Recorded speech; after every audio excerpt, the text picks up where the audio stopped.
이 말씀을 받았던, 이 편지를 받았던 크리스찬들, 그 당시의 크리스찬들에게는 기쁨이라는 것이 참으로 어려운 그러한 일이었을 것입니다. 왜 그랬는가 하면 고난이 더 심했기 때문입니다.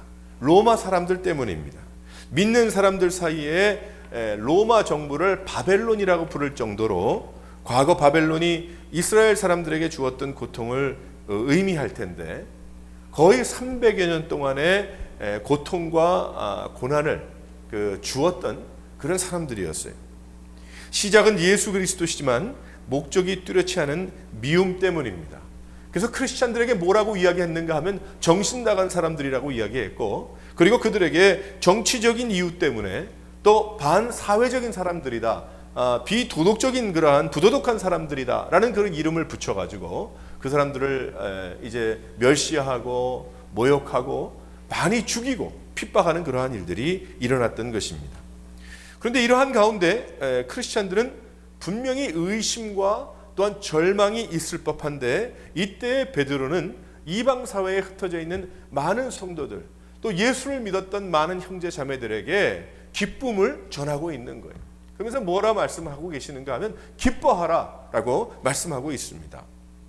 그 이유는 자기가 누구보다도 같은 세대를 살아가면서 그것을 경험하고 있었기 때문입니다. 그래서 오늘 읽은 3절부터 9절까지의 말씀을 보게 되면 어떤 핍박이 와도 크리스찬들은 기뻐해야 된다라고 말씀하고 있습니다. 그러면서 3절에 보게 되면 그 기쁨의 표현을 찬송하리로다라고 말씀하고 있는 것이죠.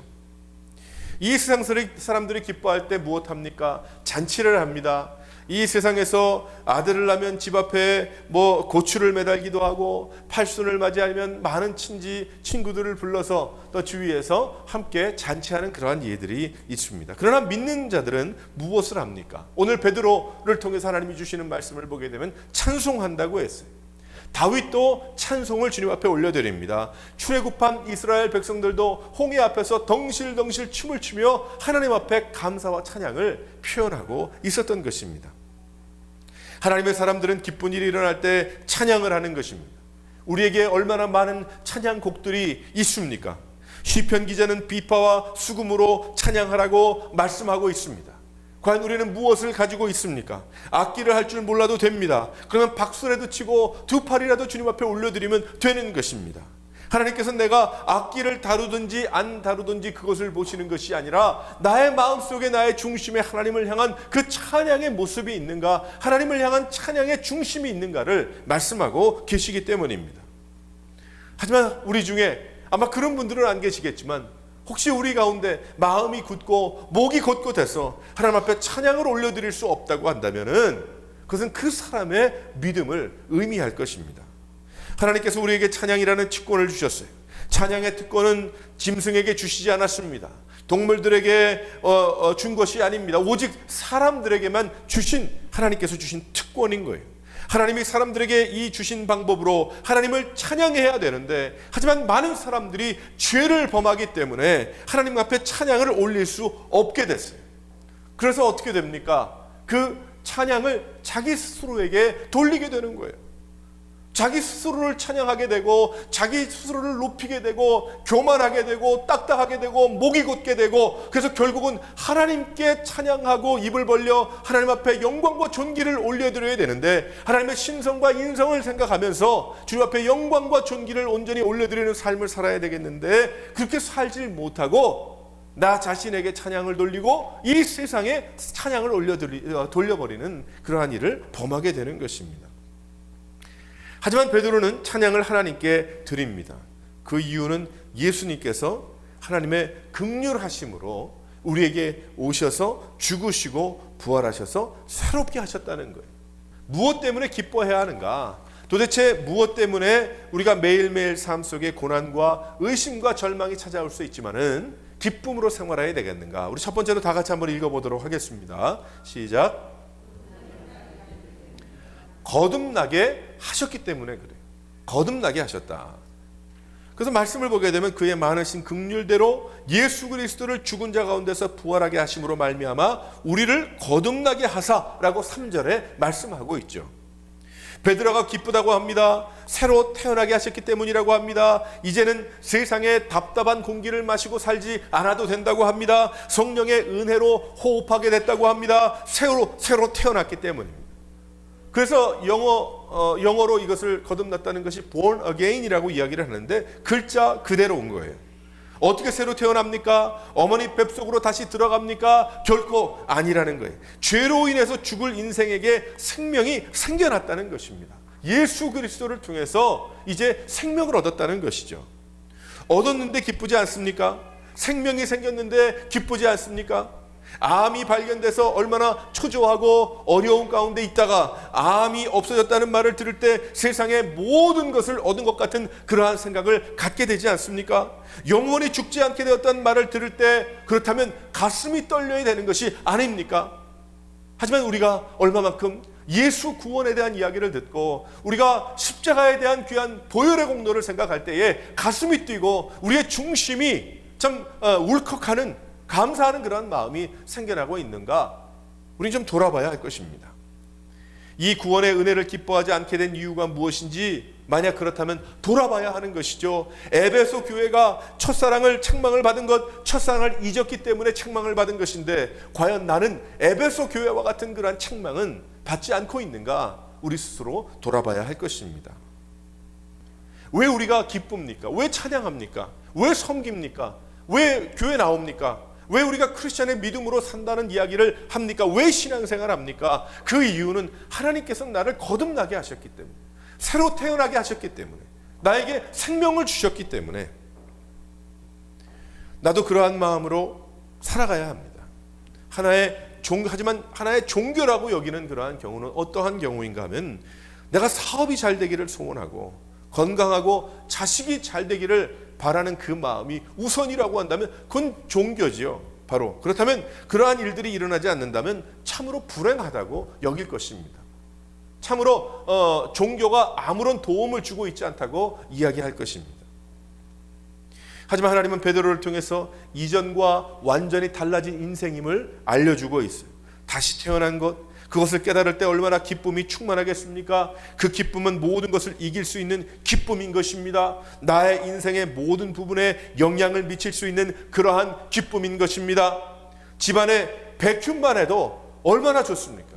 집안을 깨끗게 청소만 해도 얼마나 좋습니까? 하지만 하나님께서 우리에게 새로운 심장을 주셨잖아요. 그리스도의 심장으로 바꾸어 주신 거예요. 하나님의 마음인 것입니다. 사랑하는 성도 여러분, 거듭나게 하셨습니다. 그 감사함으로 주 앞에 찬송을 올려드리는 기쁜 삶을 사는 여러분 되시기를 바랍니다. 두 번째로 기쁘게 살아야 되는 이유가 무엇인가? 한번 다 같이 읽어보도록 하겠습니다. 시작. 산 소망을 갖게 하셨기 때문에 그래요. 3절 4절에 보면 산 소망이 있게 하시며 썩지 않고 더럽지 않고 쇠하지 아니하는 유업을 잊게 하시나니 곧 너희를 위하여 하늘에 간직하신 것이라.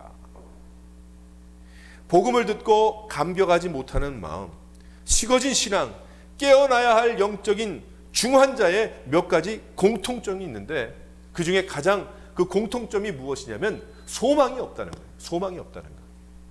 소망이 없는 삶을 살아가더라는 것입니다. 사람들은 건강의 소식을 듣기 원해요. 그래서 건강에 소망을 두기 원합니다. 그래서 어떻게 하는가 하면은 어떤 분들 이 얘기 이렇게 들어보니까 어떤 분들은 건강의 방법으로 자신들의 그 포교 활동을 하는 그런 사람도 쫓아가더라고요. 여름마다 어떤 외국의 관광을 다니는데 관광을 가면은 건강을 어떻게 돌볼 것인가를 잘 알려준대요. 근데 그거 쫓아가면 안 됩니다. 거기는 그 이단이라고 그렇게 그 결론 내려진 곳입니다. 저는 절대 안 넘어가요. 그러고 가더라고요. 그래서 제가 저분이 참 철이 없구나. 저분이 참 이 믿음이 제대로 뿌리를 내리지 못했구나. 어디서 배우고 어디서 시작을 했는지 모르지만 참 저분이 문제가 있구나. 믿음 생활에 잘하지 않더라고요. 믿음이. 사람은 참 좋은데 그런 경우들 있잖아요. 건강의 소식, 그 건강의 소식을 소망으로 아는 거예요. 또 한 가지는 이 세대는 사업과 직결되는 종교를 원합니다. 복을 원합니다. 이 세상에서 잘 되지 않으면 기독교도 원치 않는 거예요. 그 복음을 제대로 듣고자 하지 않습니다. 한번 생각을 해보세요. 제가 나병 환자촌에 한번 가봤더니 손발이 다 이제 없어졌어요. 없어졌는데 그 사람들이 가장 듣고 싶은 이야기가 무엇일까? 야, 이제 얼마 지나면 5개월 지나면 손이 다 원상태로 복귀가 됩니다. 그럼 얼마나 좋겠어요. 그런데 그 나병이라는 것이 한번 손발이 그렇게 되면 다시 회복이 안 되는 그런 병 아니겠어요? 그 사람들에게 가장 좋은 그 소식이 무엇인가? 이분들이 복음을 듣고 예수 믿고 영원히 사는 소망을 얻을 때 그것보다 기쁜 소망이 없는 거예요. 다른 소망이, 이 세상엔 소망이 없어요. 그래서 그 육신의 건강의 회복이 결국은 영혼에서부터 시작된다는 것을 알고, 이 육신은 쇠하되 결국 우리가 죽으면 예수 믿을 때 천국 가서 영원히 산다는 것, 천국 가서 영원히 나병 환자로 사나요? 아니죠. 그들에게 가지고 있는 소망이 그런 소망인 거예요. 산 소망인 거죠. 이 세상에서 말을 하는 건강하다, 많이 가졌다, 적게 가졌다, 그러한 소망이 아니라 이 소망은 영원한 소망이 되는 거예요. 그래서 베드로는 뭐라고 합니까? 이 예수 믿는 이 사람들이 그 고난과 고통 가운데 있었을 때에 이들에게 어떻게 네로 황제랑 싸워서 이기겠어요? 로마랑 어떻게 싸워서 이기겠습니까? 어떻게 그렇게 권력을 가지고 있고 많은 것을 가지고 있는 그 사람들을 상대로 예수 믿는 자들이 장사도 할 수 없고 사업도 할 수 없는 그러한 가운데 있었는데 어디서 소망을 얻겠어요? 아마 세상은 그럴 거예요. 예수 안 믿으면 되지 않는가? 근데 예수 안 믿으면 됩니까? 영원히 죽는데 그 허한 마음과 중심의 인간의 고통을 누가 해결해 주겠어요? 이 세상은 해결해 줄 길이 없는 것이죠. 그들에게 필요한 것은 바로 산 소망입니다. 소망이 그저 이 세상에 있다가 없어지는 소망이 아니고 살아계신 하나님의 산 소망인 것입니다. 여기 가난하게 사는 사람들에게 필요한 건 무엇입니까? 돈이 필요하다고 할 거예요. 그러나 돈이 있어도 바른 마음으로 살지 않으면 망하더라고요. 돈으로 망한 사건이 얼마나 많이 있습니까? 돈으로 행복은 살 수 없지만 가난한 자들에게 필요한 것은 무엇인가 하면은 그 복음인 거예요. 그리스도의 복음은 가난한 자의 마음을 부유하게 만들기 때문입니다. 그러면 부자인 사람에게 필요한 것은 무엇입니까? 복음인 거예요.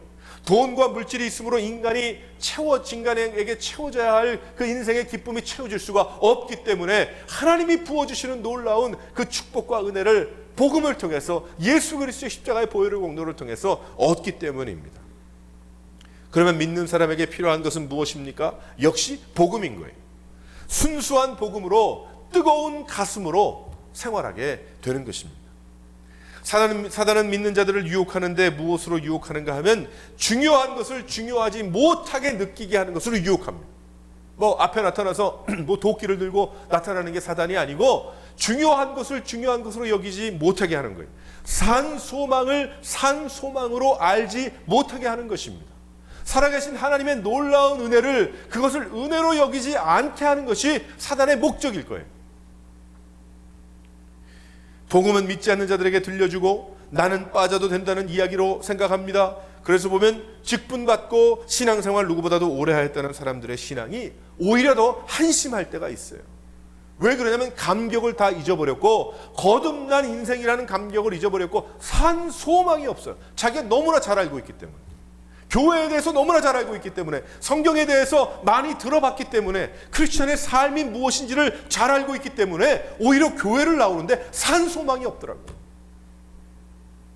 그래서 특별히 오래 내가 예수를 믿었다고 스스로 생각하는 그런 사람들은 더 경각심을 가지고 기도해야 합니다.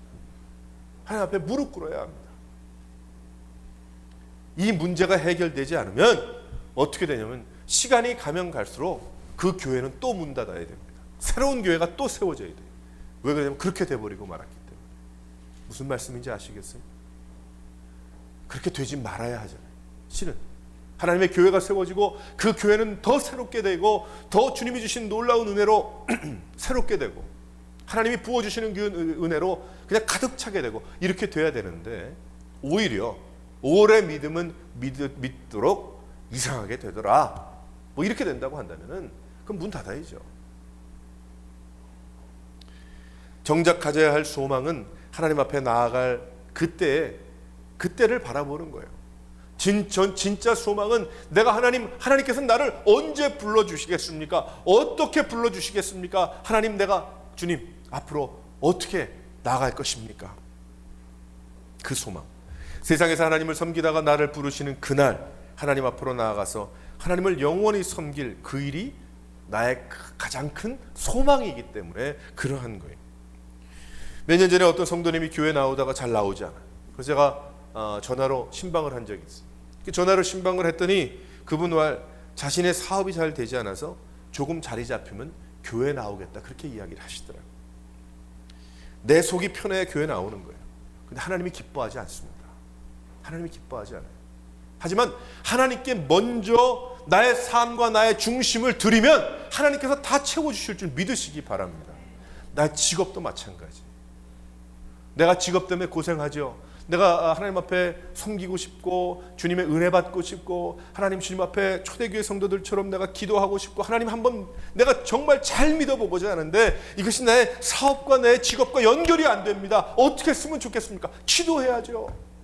그걸 가지고 그게 가장 큰 기도의 제목으로 알고 통곡하고 무릎 꿇고 내 옷을 찢으며 기도해야죠.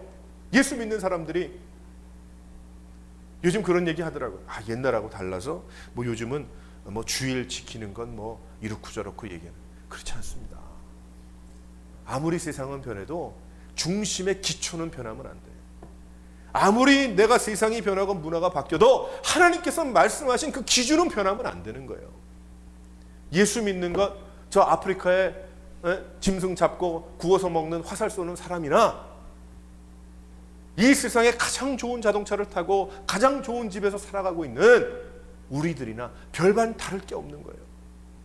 동일한 하나님이시기 때문에 자꾸 소망을 바꾸지 마세요. 내 마음에 있는 소망을 자꾸 엉뚱한 데 두지 마세요. 하나님께 두어야 합니다.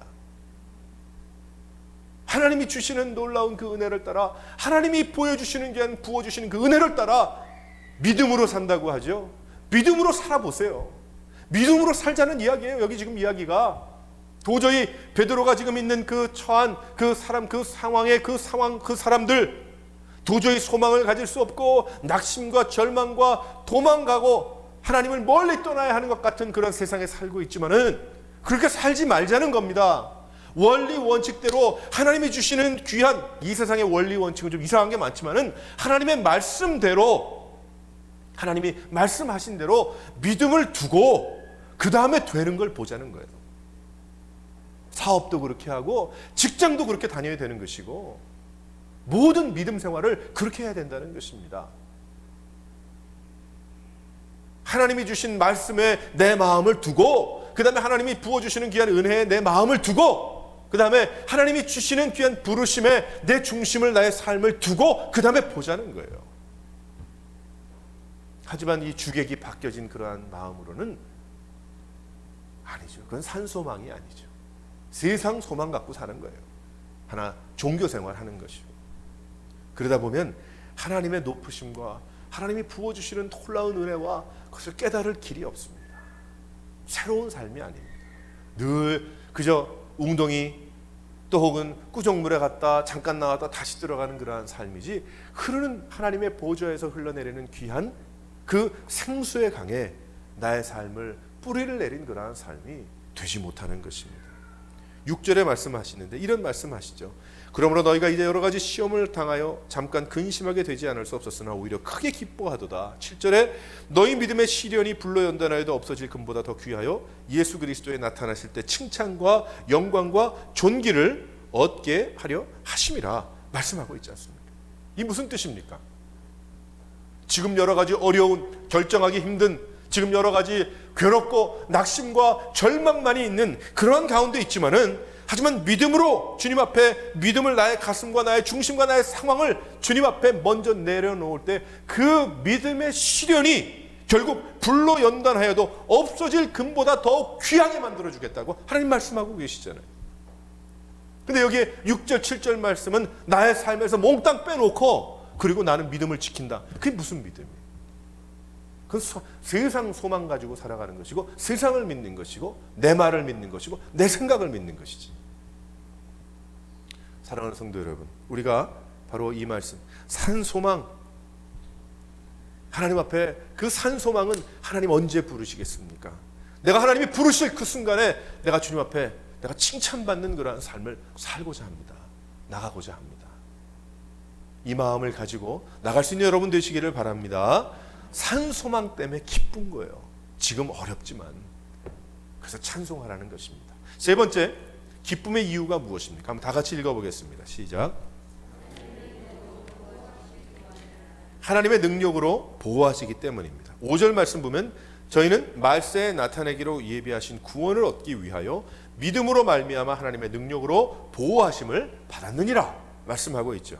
하나님은 우리를 위해서 십자가를 지시고 구원을 베풀어 주신 후에 천국 백성으로 하나님과 영원히 살아갈 일에 소망을 갖게 하시고 거기에서 끝나게 하시는 것이 아니라 세상에서 그러한 일을 하도록, 그러한 인생을 살아가도록 보호하시는 거예요. 하나님께서 인도하신다는 것입니다. 구약의 말씀을 보게 되면 하나님께서 진노 중에라도 하나님은 애통하는 자들을 거두어 주셨어요. 그들에게 소망을 주시고 그들을 인도하시며 진노 중에라도 믿음을 지키는 자들을 기뻐하셨고 기쁨을 주셨다는 그러한 사실이에요. 여러분, 에스겔서 말씀 요즘 우리가 경건의 시간을 아침마다 하고 있는데 경건 에스겔서 말씀 잘 보시기 바랍니다. 언제 우리가 한번 에스겔서 다시 한번 돌아가서 이제 공부할 텐데 에스겔서 말씀 보면요, 어떤 말씀이 있습니까? 에스겔을 하나님께서 들들들들 볶으시는 거예요. 에스겔에게 390일 동안 왼편으로만 돌아서 자라고요. 여러분, 밤에 잘 때 어제 간밤에도 얼마나 많이 뒤척이면서 잤습니까? 왼쪽으로만 8시간, 5시간 자면 얼마나 이게 아프겠어요. 잠도 못 자죠, 한마디로. 근데 에스겔에게 왼편으로 누르너서 390일을 자고 오른편으로 40일을 자라고 그랬어요. 그 다음에 어떤 말씀을 하고 계시냐면 온갖 보리부터 시작을 해서 온갖 그 곡식들, 온갖 곡식을 다 가지고 그거를 볶아가지고 섞으라고 그랬어요. 그 다 섞어버려가지고 보리떡처럼 갈아가지고 보리떡처럼 만들라고 그랬어요. 그런데 온갖 것 다 섞으면 그게 무슨 맛이겠습니까? 맛이 없어요. 근데 그것도 하루에 조금만 먹으라고 하셨어요. 물도 조금만 마시라고 하셨어요. 배가 고픕니다. 맛은 없습니다. 근데 그것을 어디에다 구워 먹으라고 하냐면 사람 똥에다 구워 먹으래요. 인분에다가 그 보리떡을 구워 먹으래요. 그러니까 하다 에스겔이 하나님 앞에 이야기하죠. 하나님, 내가 부정한 것을 먹은 적이 없습니다. 내가 도저히 어떻게 이건 도저히. 근데 그것을 누구 앞에서 구워 먹으라고 하시냐면 사람들 앞에서 구워 먹으라는 거예요. 그러니 하나님, 내가 어떻게 이것을 하겠습니까? 내가 다른 것은 못해도 이건 정말 더러워서 못하겠습니다. 에스겔이 그 얘기하잖아요. 그러니까 하나님께서 뭐라고 하시냐면 그러면 소똥에 구워 먹어라. 하나님 말씀하시죠. 그러니까 많이 봐준 게 소똥인 거예요. 하나님께서 인분에 구워 먹어라 하시다가 에스겔이 하나님 제발 내가 도저히 이건 먹을 길이 없어. 내가 어떻게 사람들 앞에서 이걸 먹으면서 내가 다른 건 다 해도 이건 못하겠어. 근데 하나님 뭐라고 하시냐면 그러면 쇠똥에 구워 먹어라. 많이 봐주신 게 쇠똥이. 그러면 에스겔이라는 사람이 생각을 해보십시다. 얼마나 괴로울까, 기쁨이 없을까, 얼마나 죽고 싶을까, 낙심과 절망이 있을까. 그런데 사이사이에 에스겔서 말씀을 여러분 보게 되면 다른 사람이 한 번도 본 적이 없는 놀라운 것들을 보았습니다. 뭐 보았습니까? 1장 말씀부터 쭉 보게 되면 하나님의 보호자를 보았잖아요. 요한계시록에 나오는 네 생물이 두 날개를 자신이 감싸고 두 날개를 가지고 또 옆에 바퀴들 어디든 그 하나님이 원하시면 가실 수 있는 그런 바퀴가 거기에 있고 궁창이 있고 보좌가 있고 하나님 계시고 무지개가 거기에 나와 있고. 근데 그것이 거기에 멀리서 보는 그림으로 보여준 것이 아니고 하나님께서 에스겔에게 모든 것을 명령하신 후에 에스겔을 데리고 가셨다고 그랬어요. 그러니 에스겔에게 솔직히 이야기한다면 소똥에 구워 먹는 건 별게 아닌 거예요. 에스겔에게 그 여러 가지 곡식을 갖다가 비벼가지고 그 별게 아니더라는 거예요. 그 다음에 왼쪽으로 돌아서 390일을 자는 것 그 별거 아니더라는 겁니다. 에스겔에게 왜 그랬을까요? 더 도저히 감당할 수 없는 축복을 보았기 때문에 도저히 하나님의 능력으로 나를 보호하시고 주님의 높으심과 주님의 놀라운 전능하신 하나님을 보니까 어떻게 됐어요? 다른 것이 관계없어요. 별로 관계가 없어요. 몇 끼 굶는 것 관계없는 거예요. 금식하며 기도하는 것 어렵지 않은 거예요. 좀 배가 고프지, 먹고 싶지. 하지만 하나님이 부어주시는 놀라운 은혜와 아니 뭐 어차피 며칠 뒤에는 실컷 먹을 걸. 또 만약에 내가 이 세상에 못 먹는다고 해도 하나님 앞에 갈 때 그 먹는 것과 비교할 수 없는 놀라운 그 축복과 은혜가 있는데, 그래서 에스겔이 그 후에도 얼마나 엉뚱한 일을 많이 합니까? 하나님이 들들들들 볶으시잖아요. 에스겔을. 얼마나 에스겔이 가까우면 그렇게 하시겠어요.